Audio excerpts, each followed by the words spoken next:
Hello, welcome to the podcast Think About It, where I cover true crime cases that have yet to be solved. Today, we're going over the murder case of the child beauty queen, JonBenét Ramsey. On December 26, 1996, John and Patsy Ramsey awoke to find JonBenét Ramsey, their 6-year-old daughter, missing from their house in Boulder, Colorado. They had been up early to prepare for their trip when Patsy found a ransom note on the stairs.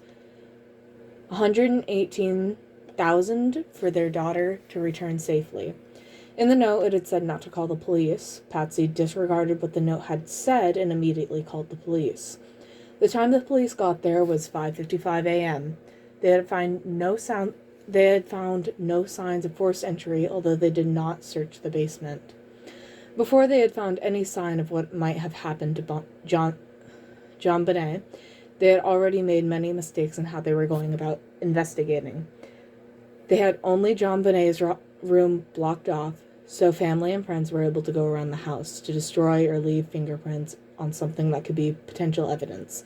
The police had shared everything they had learned with the parents, which slowed down investigating processes, and delayed their interviews with the parents, which could have helped them further the progress in the case.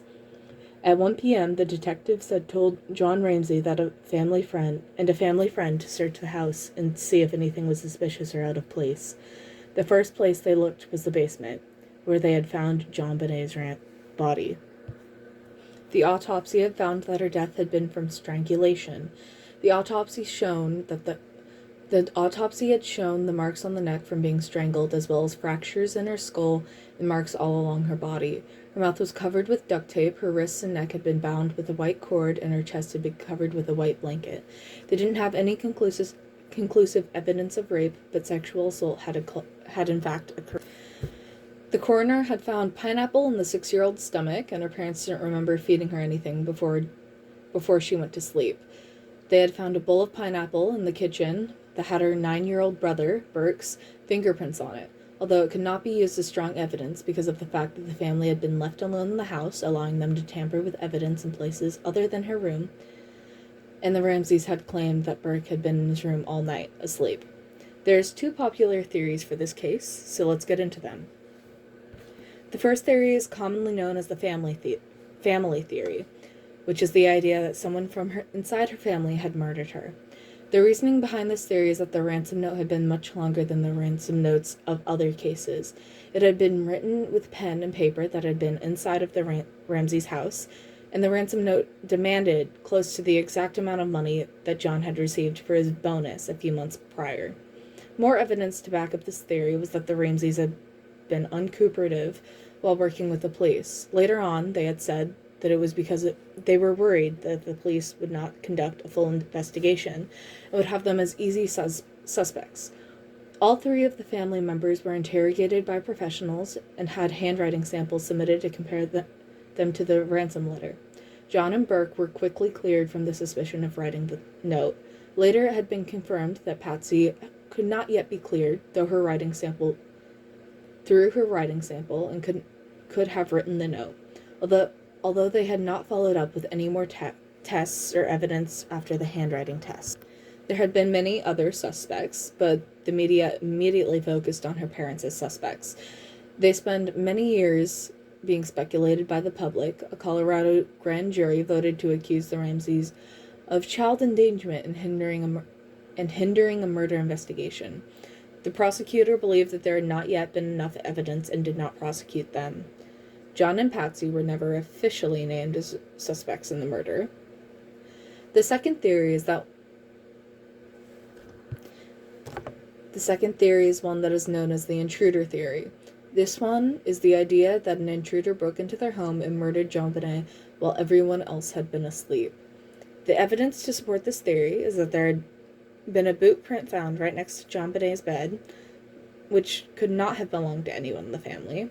There had been a broken window in the basement, which was believed to have been the place where the intruder had entered.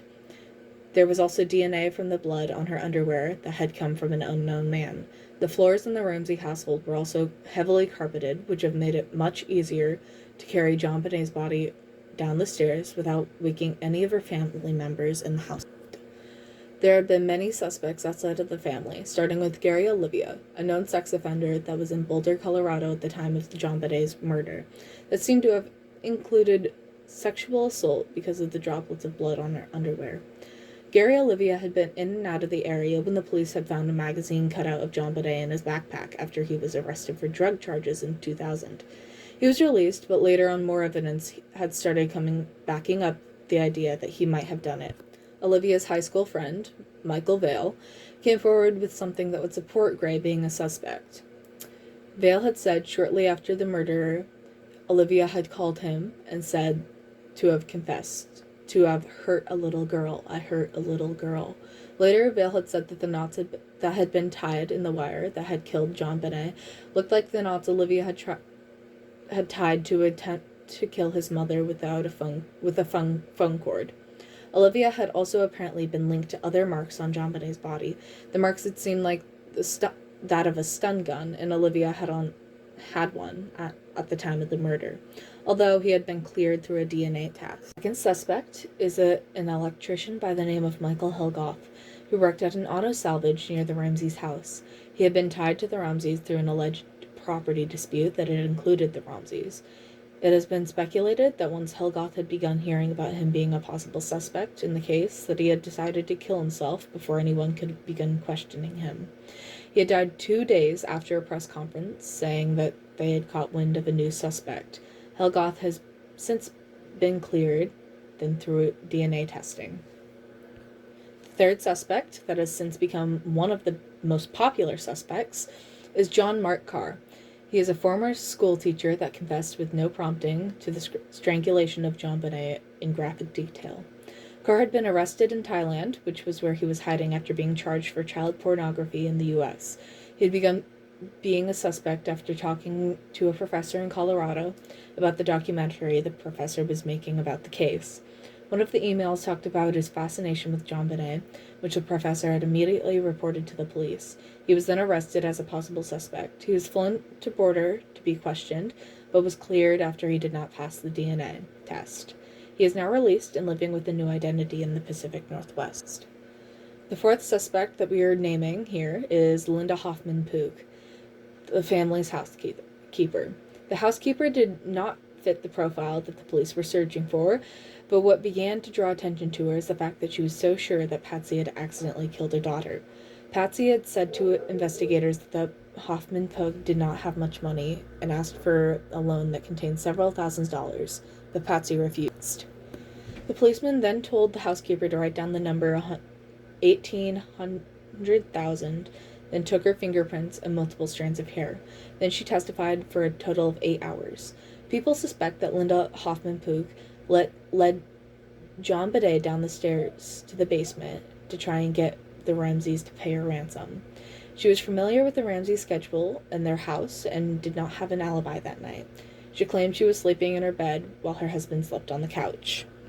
The fifth and final suspect is, now dead, Bill McReynolds. He was a friend of the Ramseys who dressed up as Santa to entertain the kids in the neighborhood at one of Patsy's Christmas get-togethers, 2 weeks before JonBenet's murder. McReynolds was said to have paid a lot of attention to JonBenet, seemingly more than all the other kids. He was so close with her that he even brought a vial of glitter that she gave to him to his open-heart surgery. Even more than that, he had told his wife to mix the glitter with his ashes when he were to die. Although some people believe that he was the one to take this 6-year-old JonBenet's life, the chances are awfully slim. What do you think happened to JonBenet Ramsey 26 years ago? Do you think it was an intruder, or someone in your very own family, or someone else completely? Think about it.